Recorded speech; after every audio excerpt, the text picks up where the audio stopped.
لے لیا۔ رسم کا مطلب ہے جمعہ کے دن بات ہوتی ہے، سننے والے سنتے ہیں، ان میں بھی قسمیں ہیں، کوئی شعور کے ساتھ سنتا ہے، کوئی بے شعوری میں سنتا ہے، کوئی غافل ہوتا ہے، کوئی توجہ کے ساتھ سنتا ہے، اور بھی قسمیں ہو سکتی ہیں۔ لیکن اس وقت تک اس بات کا کوئی مقصد ہی نہیں ہے جب تک کہ سننے کے بعد لازمی طور پر اس پر غور و فکر نہ کیا جائے۔ اصل میں بات کی جاتی ہے سننے والوں کے لیے یہ ہوتا ہے کہ وہ غور کرے اس پہ، اور سنانے والے کے لیے بھی یہ ہے کہ وہ خود اس پر کیا کرے، غور کرے، اس کے بعد وہ کسی نتیجے تک پہنچے۔ جمعہ کی گفتگو میں عام طور پر ہم دیکھتے ہیں جو پیچھے سے ہوتا چلا آ رہا ہے اسی پہ ہم ہوتے ہیں، اس سے اندازہ ہوتا ہے کہ عام طور پر جمعہ کی گفتگو کے سننے کے بعد گھروں میں، مسجدوں میں یا سڑکوں پر یا کہیں بھی ہوتے ہیں ہم، اس پر غور و فکر نہیں ہوتا، الا ماشاءاللہ کوئی کرتا ہوگا۔ تو اس لیے ہم جو بھی کچھ سنیں گے تھوڑا بہت اس پر انشاءاللہ یہ ذہن بنا لیں گے کہ ہمیں غور و فکر کرنا ہے اور اس کے صحیح نتیجے تک پہنچنے کی کوشش کرنی ہے۔ قرآن نے بہت سارے مضامین میں ایک اہم ترین مضمون جو بیان کیا ہے اس میں یہ ہے، اللہ کہتے ہیں کہ وَلَنَبْلُوَنَّكُمْ بِشَيْءٍ مِّنَ الْخَوْفِ وَالْجُوعِ وَنَقْصٍ مِّنَ الْأَمْوَالِ وَالْأَنفُسِ وَالثَّمَرَاتِ وَبَشِّرِ الصَّابِرِينَ۔ اللہ تعالیٰ کہتے ہیں کہ یہ نہیں فرمایا اللہ نے آزمائے جائیں گے تم، بلکہ اللہ کہتے ہیں وَلَنَبْلُوَنَّكُمْ بِشَيْءٍ، کچھ چیزوں اور کچھ ایسی چیزیں ہوں گی، اشیاء ہوں گی جن کے ذریعے تم لازمی طور آزمائے جاؤ گے، لازماً آزمائے جائیں گے مسلمان، جس نے ایمان لایا، جس نے کلمہ پڑھا، جس نے اللہ کو ایک مانا، جس نے اپنے عقیدے کو صحیح طور پر زندگی میں کیا کہتے ہیں سمجھا اور اس کو بٹھایا، تو وہ ضرور بھی ضرور آزمائے جائیں گے۔ چند چیزوں کا تذکرہ اس آیت میں اللہ نے کیا ہے۔ من الخوف، ان پر خوف طاری ہوگا۔ اب اس خوف کی لمبی تشریح ہے، اب خوف کو خوف ہی سے سمجھیں، بہت ساری اس میں کیا کہتے ہیں صورتیں ہو سکتی ہیں۔ والجوع، کبھی ایسا ہوگا کہ باغ کا مال ہی ختم ہو گیا، اقتصادی صورتحال تباہ کر دی گئی، آپ کی میری کمی کی وجہ سے، آپ کی میری کمزوری کی وجہ سے، غفلت کی وجہ سے اقتصادی اور معیشت کی صورتحال خراب ہو گئی، جیسے کہ آج کل صورتحال ہے۔ وَنَقْصٍ مِّنَ الْأَمْوَالِ، تجارت کم ہو گئی، مال ہی نہیں ہے تو خرابیاں ہیں، ہے تو اسی طرح مہنگائی ہے، دسیوں قسم کی چیزیں ہو سکتی۔ وَلَنَبْلُوَنَّكُمْ بِشَيْءٍ مِّنَ الْخَوْفِ وَالْجُوعِ وَنَقْصٍ مِّنَ الْأَمْوَالِ وَالْأَنفُسِ، مال نہیں یا کسی اور طرح کی آزمائشیں نہیں، کبھی انسان کی جانیں چلی گئی، مر رہے ہیں بیماریوں کی وجہ سے، کسی اور وجہ سے، مسائل کھڑے ہیں اور جا رہے ہیں اس دنیا سے۔ کسی کا باپ ہے تو بیٹا مر گیا، بیٹے کے لیے باپ ہے تو وہ انتقال کر گیا، اللہ آزمائیں گے ان صورت میں۔ والثمرات، اسی طرح اس کا تعلق بھی معیشت سے ہی کہ پھل ہی صحیح نہیں ہیں، فصل ہی صحیح نہیں ہے، اور باغات کے جو کام کرنے والے لوگ ہیں ان کو اندازہ ہے کتنی محنتوں کے بعد کوئی نتیجہ صحیح سامنے آتا ہے۔ محنت نہیں ہوگی تو نتیجہ صحیح نہیں ہوگا، یا کبھی بہت محنت کی، سب کچھ ٹھیک ہوا، اچانک حادثہ ہو گیا، تباہ ہو گیا، پورا مال جو ہے خراب ہو گیا۔ کبھی ہوائیں چلتی ہیں، کبھی بارشیں تیز ہوتی ہیں، کبھی کچھ ہوتا ہے۔ کل ملا کر یہ چند چیزیں اللہ نے گنائی ہیں کہ آزمائے جائیں گے، بلکہ اللہ نے کہا ضرور آزمائے جاؤ گے اس میں۔ اب اس آیت کی روشنی میں ہمیں کیا سمجھنا ہے؟ جب مسلمانوں پر حالات آئیں گے، آزمائے جائیں گے، کبھی اقتصادی طور پر، کبھی کسی اور طریقے سے، اس وقت آپ کا ہمارا معاملہ کیا ہوتا ہے، رویہ کیا ہوتا ہے؟ عام طور پر رویہ یہ ہوتا ہے کہ ہم حالات پر تبصرے کرتے ہیں۔ کیا کرتے ہیں؟ تبصرے۔ ایک بہت بڑے عالم کی زبان میں تبصرے کرتے ہیں۔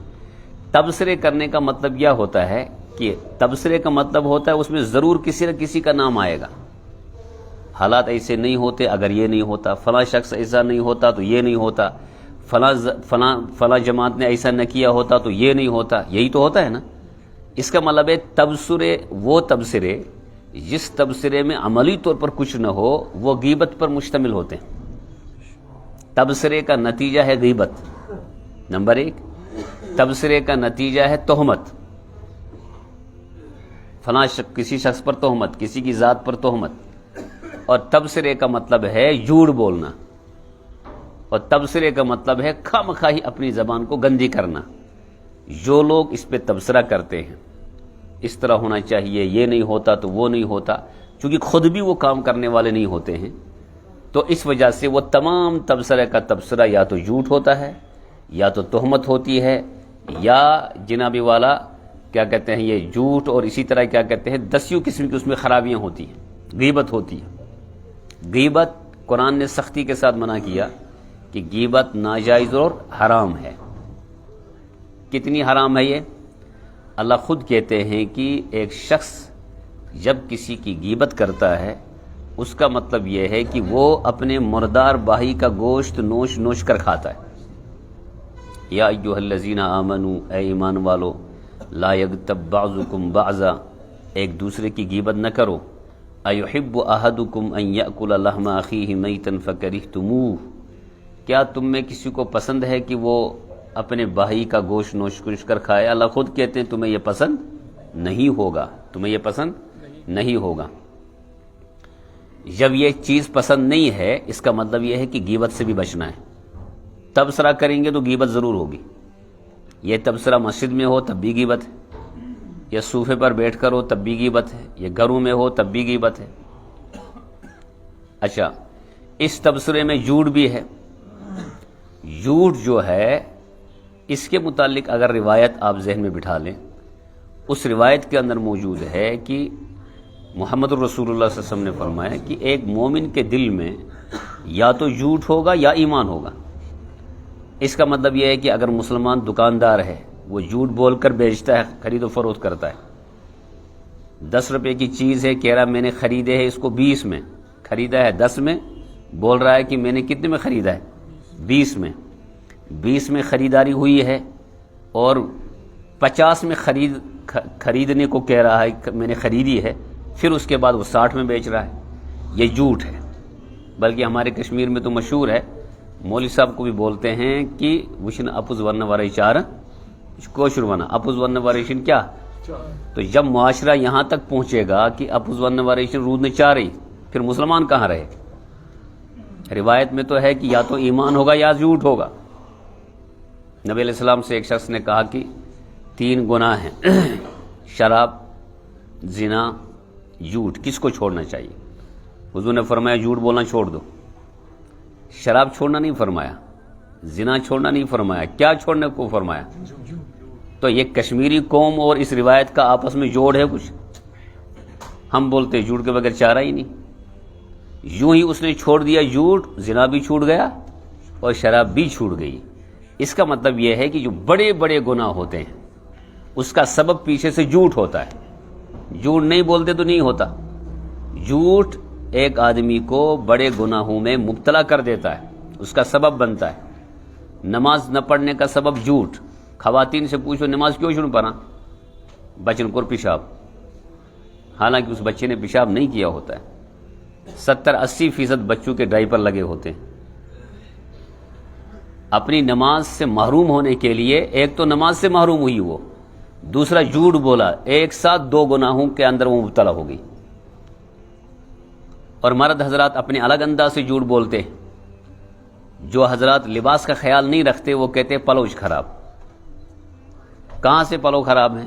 یہ تو شیطان کے وسوسے سے، شیطان حملہ کرتا ہے، نفس حملہ کرتا ہے اور نماز سے محروم کر دیتا ہے۔ کچھ لوگ ایسے ہوتے جو نماز مسجدوں میں نہیں پڑھتے، بشن امام اس پر نماز پڑھائیں کہ کیوں جو بشن پڑھائیں کہ وہ یہ نہیں سوچتے کہ اللہ تعالیٰ نے کہیں اس آدمی کو مسجد سے ہی محروم تو نہیں کیا ہے، اور بن رہا امام بن رہا بہانہ، مسجد بن رہی بہانہ۔ بشن آس مشید نماز پڑھائیں کہ کیوں جو وہ وہاں ایسا ہے ایسا ہے ایسا ہے، وہ نہیں سوچتے کہ اللہ اس بات کو بہانہ بنا کر مسجد سے ہی محروم ہو رہے ہیں وہ۔ اس لیے جھوٹ، یہ تبصرے جو ہے اس میں اکثر جھوٹ ہوتا ہے۔ تبصروں میں اکثر غیبت ہوتی ہے، تبصروں میں اکثر تہمتیں ہوتی ہیں۔ ایسے شخص کی طرف کسی بات کو منسوب کرنا جس نے وہ عمل کیا ہی نہیں ہے، جس نے وہ کام کیا ہی نہیں ہے، اور آپ اور ہم تحقیق کے بغیر بتاتے ہیں، تو یہ تو تہمت ہے۔ اس لیے شریعت کہتی ہے غیبت سے بھی بچو، تہمت سے بھی بچو، جھوٹ سے بھی بچو، اختلاف اور انتشار سے بھی بچو، چونکہ تبصروں سے ہی انتشار ہوتا ہے، اختلاف ہوتا ہے۔ شریعت کا تو اصول یہ ہے، شریعت کے بارے میں بھی کوئی بات، نماز سے متعلق بھی کوئی بات جو مستحب کے درجے میں ہو، اگر وہ مستحب والی بات کسی انتشار کا سبب بنے گی، اختلاف کا سبب بنے گی، اس کو بھی نہ کہو۔ آپ سمجھ رہے ہیں نا بات؟ یعنی اگر کت آشی نماز متعلق تھے سو آشی مستحب سو عمل، اور کہنے والے کو یہ یقین ہے کہ اس مستحب والے عمل کا جب میں تذکرہ کروں یا میں اس عمل کو کروں اپنے ہاتھ سے، اپنے جسم سے، اعضاء سے، تو انتشار ہو سکتا ہے، تو وہ مستحب والا عمل بھی چھوڑنا ضروری ہے تاکہ انتشار میں امت مبتلا نہ ہو جائے۔ لیکن سب کچھ اس کا الٹا ہو رہا ہے، تبصرے بھی ہو رہے ہیں، غیبت بھی ہو رہی ہے، اسی میں جھوٹ بھی ہے، اسی میں تہمت بھی ہے، اسی میں انتشار بھی ہے، اسی میں قرآن کی غلط تشریح بھی ہے، اسی میں حدیث کی غلط تشریح بھی ہے، اور ہر آدمی اپنے اپنے اعتبار سے اپنی زبان کا غلط استعمال کرتا ہے۔ ایسی صورت میں قرآن جب خود کہتا ہے کہ ان چیزوں سے تم آزمائے جاؤ گے، کبھی اقتصادی حالت خراب ہوگی، کبھی کسی بھی طرز پر حالات ادھر ادھر ہو سکتے ہیں، اس وقت کیا کرنا چاہے مسلمان کو؟ مسلمان سے کیا پچھتے ساتھ مسلمان کیا شکرا تبصر کارن کیا پجی وہ قرآن متعین کرتا ہے۔ اس وقت قرآن یہ کہتا ہے، حدیث یہ کہتی ہے، اور محمد الرسول اللہ صلی اللہ علیہ وسلم یہ فرماتے ہیں، آپ کا عمل یہ کہتا ہے کہ اس وقت کچھ نہیں کرنا مسلمانوں کو، ایک چیز جو پہلے کرنے کی ہے وہ ہے رجوع الی اللہ۔ کس کی طرف رجوع کرنا ہے؟ جب بچے کو پریشانی ہو تو وہ کس سے مانگتا ہے؟ باپ سے مانگتا ہے، ماں سے مانگتا ہے، اس کے سامنے ماں باپ ہوتے ہیں، لیکن بحیثیت مسلمان اور بحیثیت انسان ہم سب کا مالک کون ہے؟ حالات میں نشیب و فراز ہیں، مسائل ہیں، آزمائشیں ہیں مسلمانوں کو، یہ اس کا حل ایک ہی ہے، وہ ہے کون؟ اللہ کی ذات۔ کون سی ذات ہے؟ اللہ کی ذات۔ اور یہ صرف آپ کے لیے میرے لیے، خود محمد الرسول اللہ صلی اللہ علیہ وسلم جب کسی بھی معاملے میں بظاہر آپ کو معلوم ہوتا کہ یہ آزمائش ہے، اس آزمائش کے وقت اسباب کا بھی اختیار کرتے تھے، اسباب کو بھی آپ لے لیتے تھے، آپ محنت بھی کرتے تھے، صحابہ کو بھی استعمال فرماتے تھے، ان سے مشورہ لیتے تھے، ان کو بھی حکم فرماتے تھے کسی کام کے کرنے کا، لیکن سب سے بڑا عمل آپ کا اس وقت یہ ہوتا تھا کہ آپ خود اس وقت اللہ کی طرف رجوع کرتے تھے۔ کیا کرتے تھے؟ ایک موقع پر فرمایا اللہ سے، جب حالات عجیب و غریب تھے، اس وقت اللہ سے فرمایا، یا اللہ یہ چھوٹی سی جماعت ہے، اگر یہ نہ رہی تو تمہارا نام، آپ کا نام لینے والا کوئی دنیا میں نہیں رہے گا۔ سجدہ ریز ہو گئے، پوری رات سجدے میں رہے، روتے رہے، استغفار کرتے رہے، مسلمانوں کے لیے دعائیں کرتے رہے، انسانوں کے لیے دعائیں کرتے رہے، ایمان کو عام کرنے کے لیے دعائیں کرتے رہے، استغفار۔ اللہ کے رسول خود کیا کر رہے ہیں؟ اور ایک روایت آتا ہے نبی علیہ الصلوۃ والسلام دن میں 70 سے 100 مرتبہ اللہ کی طرف رجوع کرتے تھے۔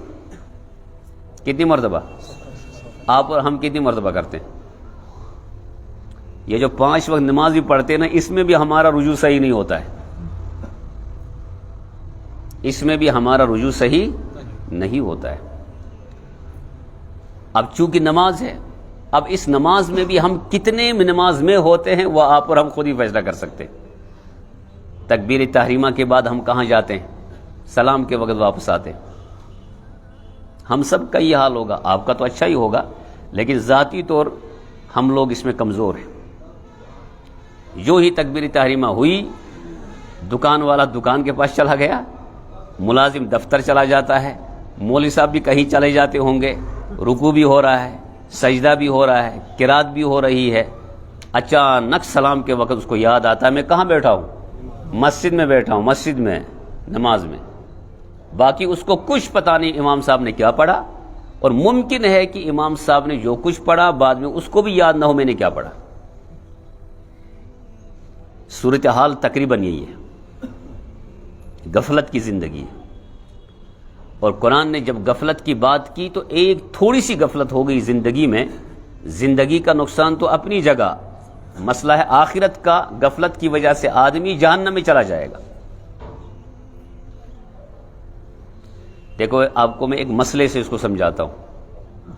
اگر ایک امام نے نماز شروع کی اور اس کی نیت یہ رہی کہ میں لوگوں کو پریشان نہیں کروں گا، مختصر سی صورتیں پڑھوں گا، لوگ بھی چاہتے ہیں کہ امام کیا پڑھے، مختصر سی صورتیں پڑھے، لوگوں کا بھی یہی منشا ہوتا ہے، اور حدیث میں بھی اور قرآن میں بھی یہی ہے، شریعت بھی یہی کہتی ہے کہ لمبی صورتیں پڑھ کر لوگوں کو پریشان کرنے کی ضرورت نہیں ہے، کیونکہ لوگوں میں اس وقت یہ حکم تھا، تو آج تو لوگوں میں اور بھی ہمت نہیں ہے۔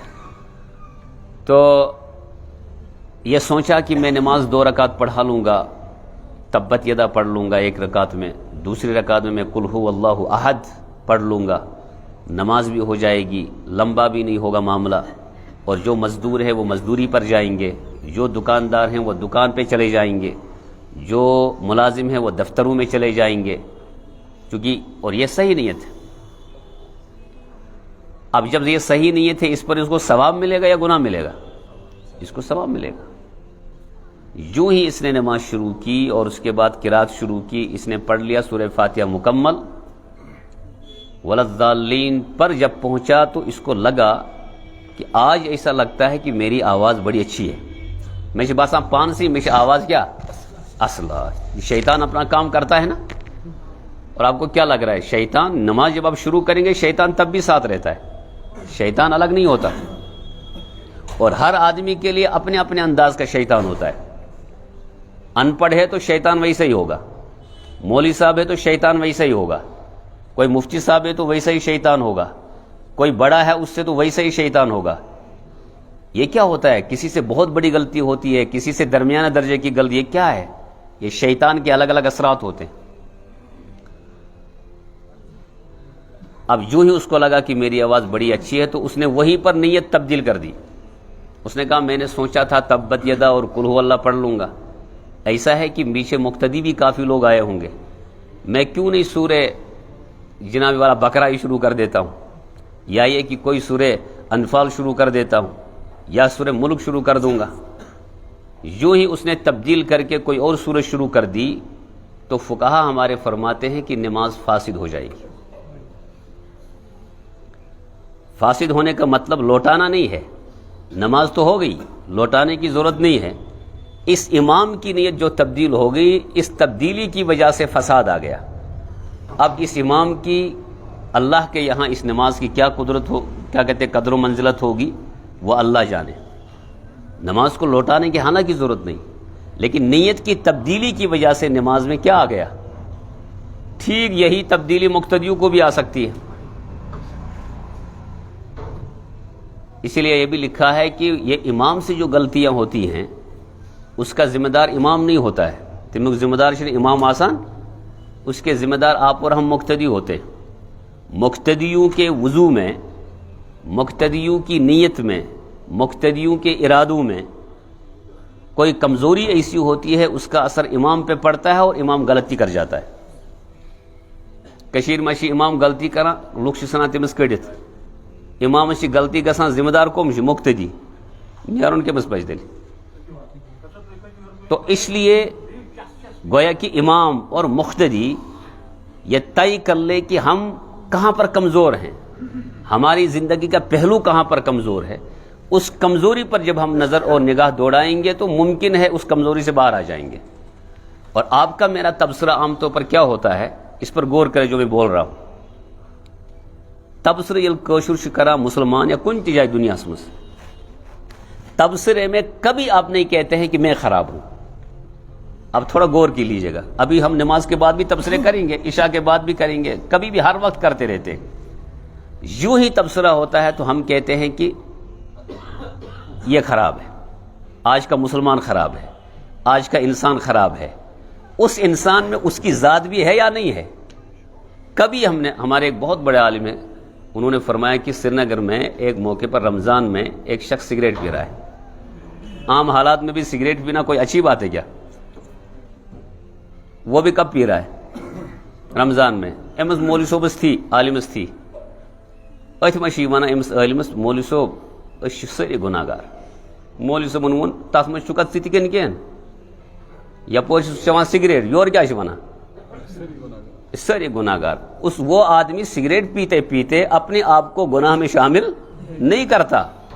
تبصرہ یہی ہوتا ہے، تبصرہ ہوتا ہے یہ آدمی خراب ہے، تبصرہ ہوتا ہے یہ غلط ہے۔ جب تبصرے ہوں تو پہلے اپنی ذات کو اس میں شامل کر کے تبصرہ کریں، ممکن ہے اس کی وجہ سے کچھ تبدیلی آنا کیا ہو جائے، شروع ہو جائے۔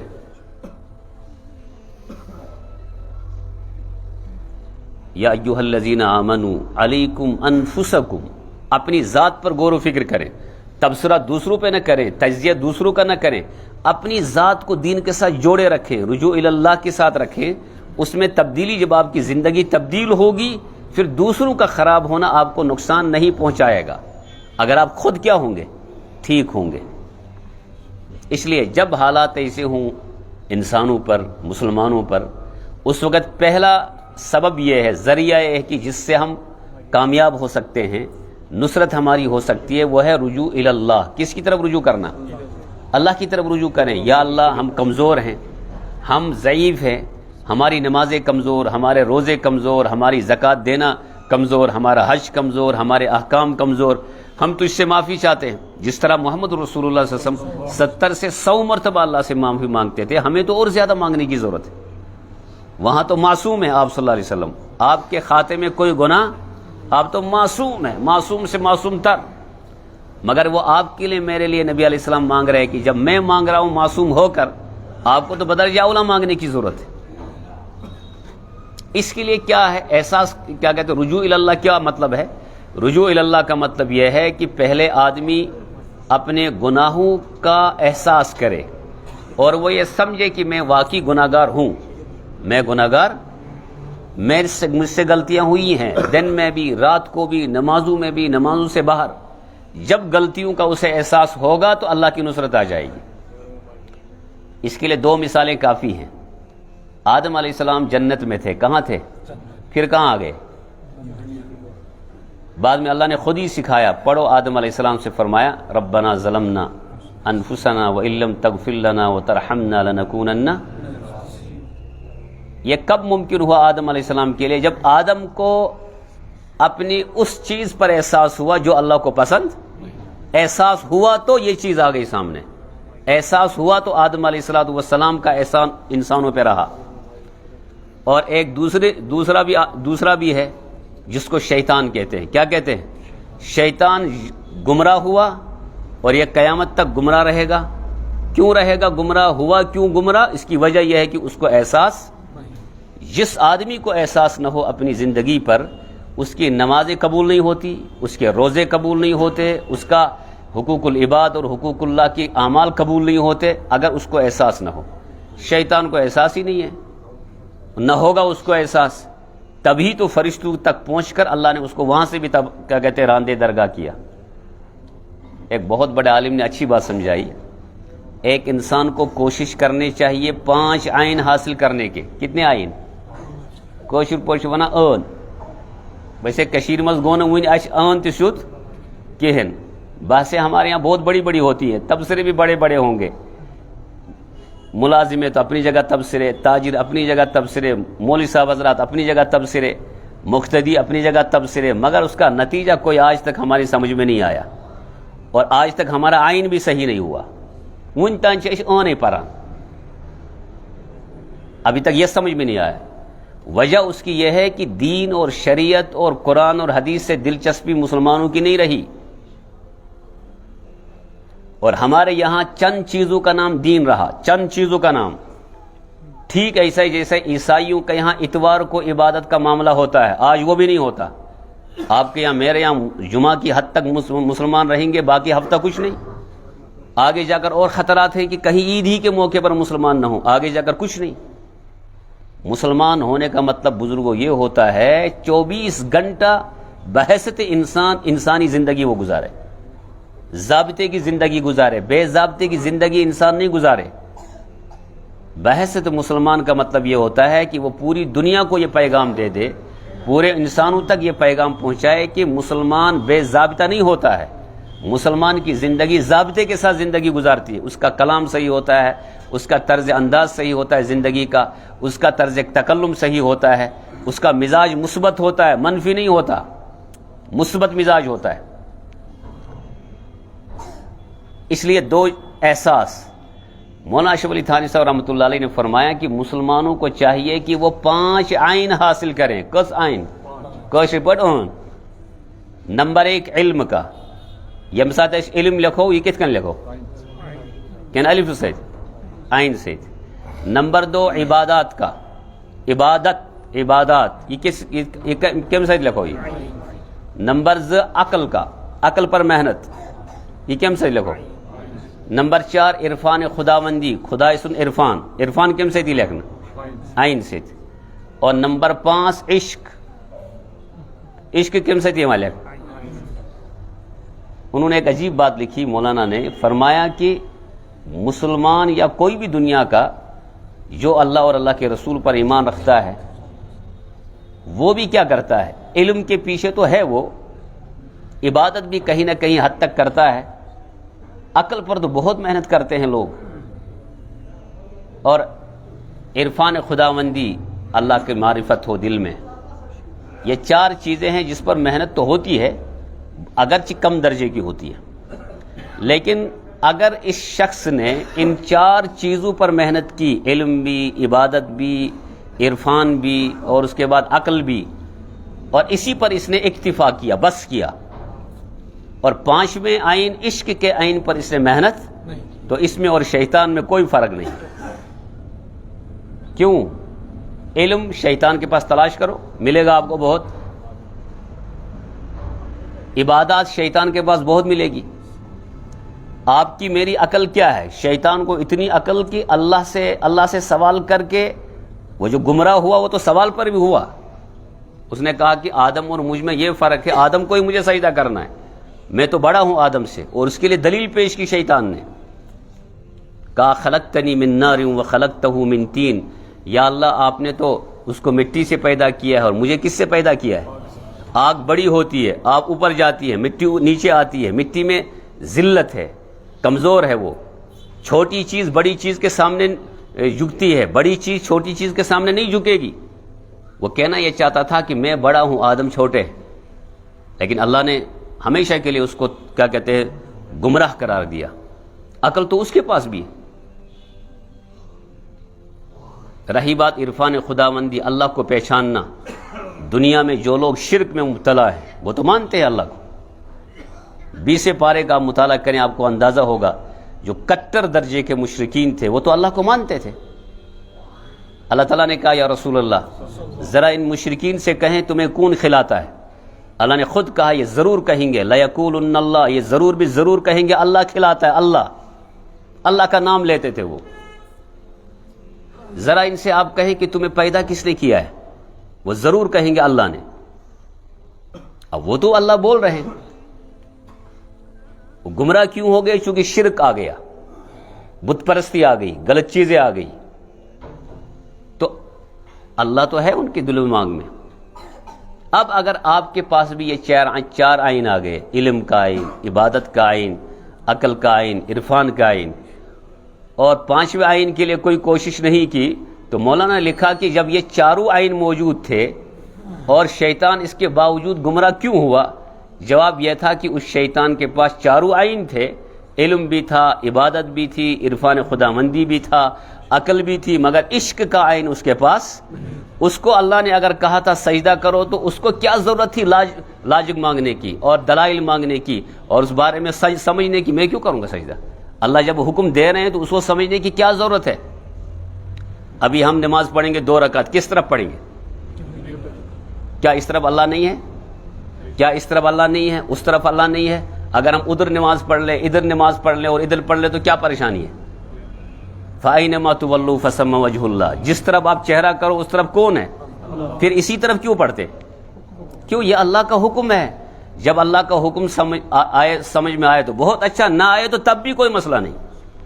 مسلمان کا مطلب یہ ہوتا ہے، مسلمان کو چاہیے کہ وہ ایمان کے بعد تحقیقات کے پیچھے پڑے، اسلام قبول کرنے کے بعد تحقیقات کے پیچھے پڑے۔ ایمان ابھی لایا نہیں کسی شخص نے، اب تحقیق کرے گا، یہ سمجھوں گا تو وہ کروں گا، یہ کروں گا، مرتے دم تک کوئی بات سمجھ میں نہ آ جائے تو قیامت کے دن جہنم میں جائے گا، اور کیا ہوگا۔ اس لیے قرآن پر 100% اعتماد۔ تو خلاصہ کلام کا یہ ہے، وقت نہیں ہے، کہ ہم سب یہ سوچ لیں بحیثیت مسلمان، کبھی معیشت کے طور پر کمزور ہوں گے آپ، کبھی جناب والا جانوں کے اعتبار سے کمزور ہوں گے آپ، کبھی مسائل کھڑے ہو جائیں گے، اس میں ہماری کمزوریاں ہوتی ہیں، مگر اس کا حل کیا ہے؟ اللہ کی طرف کیا کرنا؟ رجوع اللہ۔ نماز کے بغیر ہوگا؟ رجوع اللہ رمضان کے روزوں کے بغیر ہوگا؟ رجوع اللہ صدقے کے بغیر ہوگا؟ رجوع اللہ میں دیکھنا ہے کہ کون سا عمل ہمیں نجات دلا سکتا ہے۔ اچھا، ایک بات آخر میں یاد رکھیں، اللہ تعالیٰ فرض کا محتاج نہیں ہے، واجب کا بھی محتاج نہیں ہے۔ کسی بھی جو بھی ٹرم استعمال ہوتی ہے اسلام میں، واجب ہے، یہ سنت ہے، یہ مستحب ہے، یہ تو آپ کو مجھے سمجھانے کے لیے کہ نماز جمعہ کے بغیر کوئی چارہ نہیں، ظہر کے بغیر کوئی چارہ نہیں، یہ تو لازمی چیزیں۔ لیکن اس کے باوجود ہمیں یہ سمجھنا ہے کہ جو بھی دین میں اللہ اور اللہ کے رسول کی طرف سے آیا ہے اور متواتر طور پر مضبوط طریقوں سے ہم تک جو باتیں پہنچی ہیں دین سے متعلق، چاہے وہ واجب ہوں یا نہ ہوں، وہ سنت ہوں یا نہ ہوں، وہ مستحب کے درجے میں ہوں، اس سے کم درجے میں ہوں، مگر ہیں وہ دینی باتیں، اس کو زندگی میں لانے میں ہم کوئی کیا کہتے ہیں پر لائیں، اس میں کوشش کریں، اور اس میں غفلت سے کام نہ لیں۔ کیوں؟ پتہ نہیں کون سی بات اللہ کو پسند آئے گی اور ہمارا بیڑا پار ہو جائے گا اور ہم جنت میں چلے جائیں گے۔ اس لیے ہم جب ارادہ کر لیں تو ہمیں یہ چیزیں سمجھ میں آ جائے گی۔ جیسے جمعہ کے موقع پر جمعہ کے دن کی تیاریاں، کتنے جوانوں کو میں دیکھتا ہوں ٹوپی کے بغیر ہیں، نماز تو ہو جائے گی۔ کتنے ہمارے چھوٹے بچے ہوں گے جو سکن ٹائٹ پہن کے ہوتے ہیں، نماز تو ہو جاتی ہے، نماز ہوگی، سب نماز میں کوئی کسر نہیں رہے گی۔ لیکن ایک چیز ضرور رہے گی، شریعت کے اعتبار سے اور حدیث کی روشنی میں آدھا تھوڑا سا بھی معاملہ کمزور رہا تو اللہ پوچھیں گے تو ہمارے پاس کوئی جواب۔ ہمارے یہاں میٹرک میں یا اسی طرح 8th میں کسی بھی کلاس میں آدھا نمبر کم ہوتا ہے، 1 نمبر کم ہوتا ہے تو لوگ کیا ہوتے ہیں؟ پریشان۔ ہم قیامت میں کیوں پریشان ہوں گے؟ کوشش ہماری یہ ہو، ہماری نماز صحیح ہو، ہمارا لباس صحیح ہو، ہماری معاشرت صحیح ہو، ہمارے اخلاق صحیح ہوں، تو انشاءاللہ اللہ کی طرف سے بھی نصرتیں آ جائیں گی۔ کریں گے ارادہ؟ اللہ کی طرف رجوع کریں گے، گناہوں کا احساس، اللہ کی طرف رجوع، پھر اللہ تعالیٰ کی نصرتیں انشاءاللہ عام ہو جائیں گی۔ وآخر الدعوانا ان الحمد للہ رب العالمین۔